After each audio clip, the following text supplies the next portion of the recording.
Welcome back mga ka-EBB, ka-Jerry. Nandito na naman tayo sa kwentong ibon at tips. Magandang araw sa atin lahat. Ngayon po, mag-a-update po tayo ng mga itlog at mga bagong pisang itakay o sisiw. Yun po ang gagawin natin ngayon. Sensya na po kayo, medyo matagal tayo hindi nakakapag-vlog. Medyo busy. Pero ito, checkin natin man yung mga itlog at mga inakay. Salamat po, panoodin nyo to. Okay guys, umpisa na natin pag-i-egg candling. Siyempre, pag mag-i-egg candling tayo, titingin tayo ng mga itlog o inakay. Dapat meron tayong dalang egg candling light. Yan, importante. Para malaman natin kung fertile o hindi fertile ang ating mga itlog. Kaya nito, ito silipin natin. Yan, parisan na yan. Blue post pale palo, closa green opa. Siyempre, kakatpain muna natin. Tapos bubuksan natin yung next box. Ayun guys, oh, may apat dito. Ayan, tapos buksan natin itong natin. Bukan natin yung candling. Ayan o, fertile o. Ayan guys, malalaman yung fertile pagka may ugat-ugat o mapula. Ayan o, fertile siya. Ayan, fertile din siya o. Ayan o. O yun o, perfect. 4 out of 4. Guys ha, 4 out of 4. Dito sa parisan na to. Ayan. Perfect siguro by next week. Baka na ano na to, mapipisa na to. Silipin pa natin yung iba guys. Ito naman guys, bagong salang ko lang ulit to. Kasi nung nakaraan pinagpahinga ho natin to. Kasi mainit naman talaga ang panahon, pinagpahinga natin. Pero itong mga breeder na to, pang ano ko lang ho to, pang poster. Check na wala pa tong itlog kasi kakabalik ko lang dito sa kanila breeding cage. Check na wala pa tong itlog. Ayan po yung ID niyan. Pang-poster ko po to sa mga pig palo ko na ibon na itlog. Yan. Kasi magaling silang bumuhay ng itlog at inakay. Yan. Bagong balik ko yan, pinagpahinga ko sila para mangitlog ulit po ng marami. Ngayon, silipin pa natin yung iba. Oh guys, ito naman bagong salang ko lang to. Green pale palo po yan. Tsaka ito ay green split pale palo na hen. Yung itong visual na yan, yan ang cock.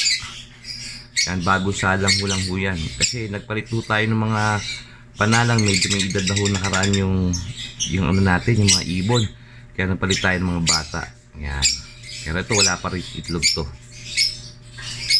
Ay, delete natin yung kabila. Okay guys, itong parisan naman na to. Yan, kung makikita nyo. Madilim kasi. Kaya ika-flash lang ko. Blue opa, saka green opa. Ano kagandahan dito? Wala pa silang ngayon itlog, pero kasi kakababa ko lang ng ano nila, inakay nila. Ng ano nila, inakay. Alam nyo, naglalabas po ito ng par blue opa. Okay ito parisan na to. Lalabas sila ng parlo opa. Ayan. Ito naman guys, isa lang ang initlog niya. Kasi matanda na tong breeder ko to. Ayoko lang bitawan. Kasi ano ko nito, pang poster. Ayan o. Pero tinignan ko naman fertile yung itlog. Ang check natin ha.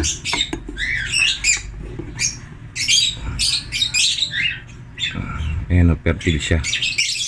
Diba? Ayun. Sila na initlog, kailangan magpahinga na ito eh.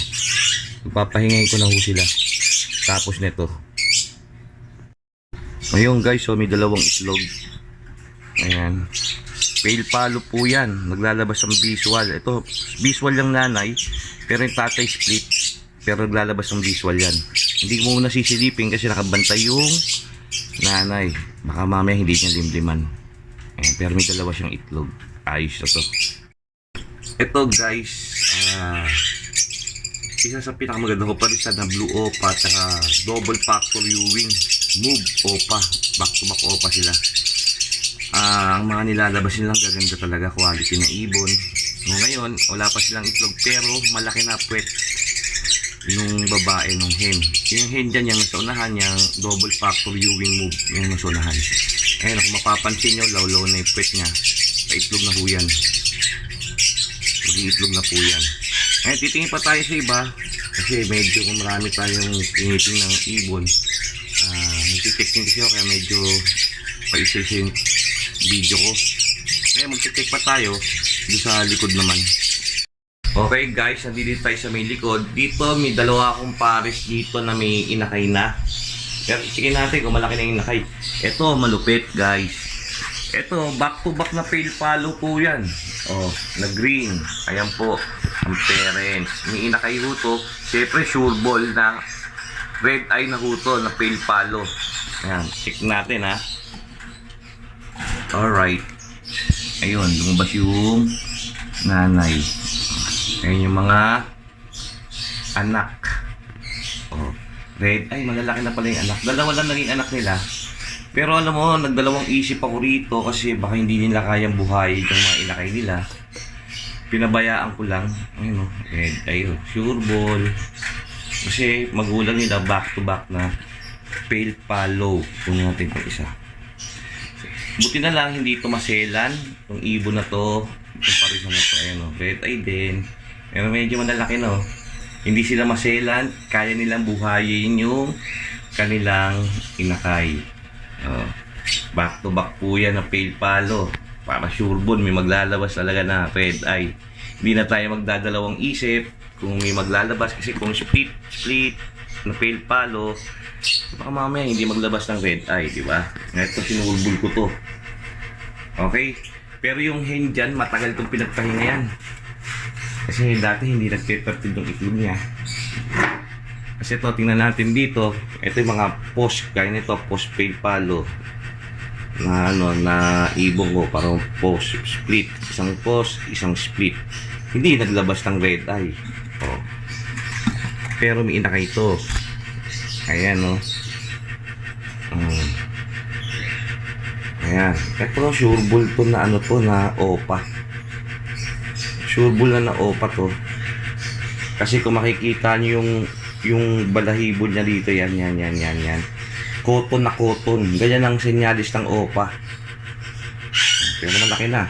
Diba? Yung isa hindi pa makikita. Kasi ang parents nito ay split opa lang. Yung hen, ay yung cock. Tapos walang hanggang opa yung hen niya. Ito yung ano, medyo maliit to. Pero hindi pa makita. Sana mag-opa rin. Ayan. Ayan guys, yung parents. Yan yung guys yung parents. Tapos ito pa ibang ibon natin. Ayan, ito naman Bayo Opa Parblu, sa Green Ewing Parblu. Para magkaroon naman tayo ng Opa, Ewing Opa. Meron na tayo mga Ewing Opa na Parblu. Nagtamihan natin. Pero ito wala pa itong inakay. Kasi bagong pares na ko lang yan.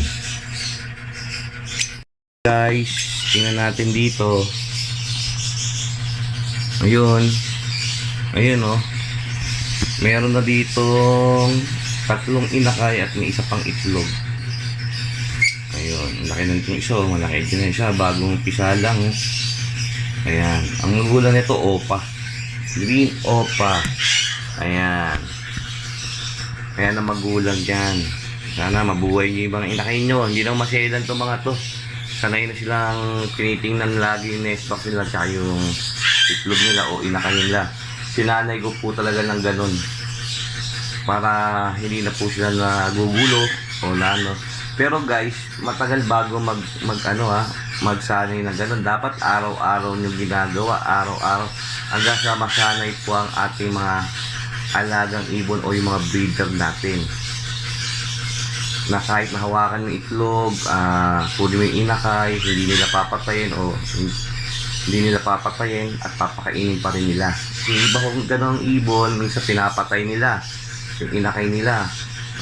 Kaya kailangan daw, diba? Sabi nga, blub-blub mo muna sa bird seed yung kamay mo bago mo kunin yung mga itlog or inakay. Ayun po, tingnan po natin sa iba. Okay guys, ito naman guys, bago kong pinagpaparis to. Nasa double cage lang nasa double cage na walang hati para nakakalipad sila. Mabilis silang mag-banded. Ayan. Opa siya. Ano yan, opa na par blue tsaka isang split fail follow. Ayan. Kasi magpa-project tayo ng ng viewing opa fail follow. Yun ang gagawin natin. Ayun guys, maraming salamat nga pala sa bumili ng ibon. Ito. Hinihintay ko na lang yung Lalamove driver para ma-deliver na. Si JM ng taga-Taguig. Salamat sa tiwala mo sa akin. Okay guys, ayun po. Sana po may natutunan kayo sa mga konti-kong tips sa pag-iibon. At sana po lagi kayo subaybay sa aking YouTube channel na ADB Avery TV. Ayan. Para naman ganahan tayo sa pagbablog. Ayun guys, hanggang dito na lang muna ho tayo. At sana po huwag niyo pababayaan mag-like, share at subscribe. At pakipindot na rin ang notification bell para lagi tayong updated sa lahat ng video ko. Maraming salamat at God bless.